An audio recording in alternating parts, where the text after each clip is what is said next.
Kami ang Team Morales! Nako, ito na. Panalo ba tayo dito? Hindi Panalo wala. tayo dito. Sigurado ako panalo tayo dito. Ako sa pagka-competitive nating lahat dito, for sure mananalo tayo. Nape-predict ko lahat ng mga sagot ko. Tsaka magaling yung leader namin dito. Yes!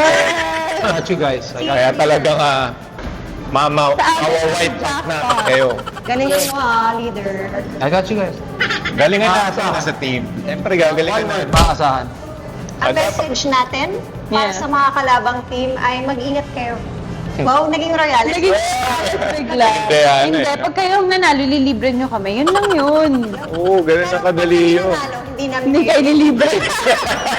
Ako, masasabi ko lang dun kay Art mismo, ay thank you lang dahil sinamahan niya ako dun sa ospital nung na-paralyze ako. Yun yung last time kasi na nagsama kami. Ano ba yun sa ano pa rin, Royal Blood? Blackmail. Basta good luck na lang sa amin, pero feeling ko Mananalo tayo. tayo mananalo dito. Oo. Basta good luck na lang. Grabe.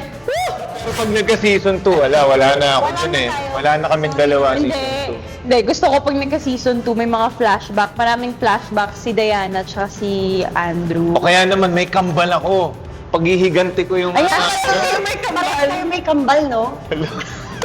Basta ako sa akin, sa season 2, laging smiling na lang daw si Christoph. Laging tumatawa. Oo, hindi na raw siya Tawa. naggamit. Oo. Parang pa-bubble gang na raw yung acting niya. Bale, pag nag-ano siya, shut the front door.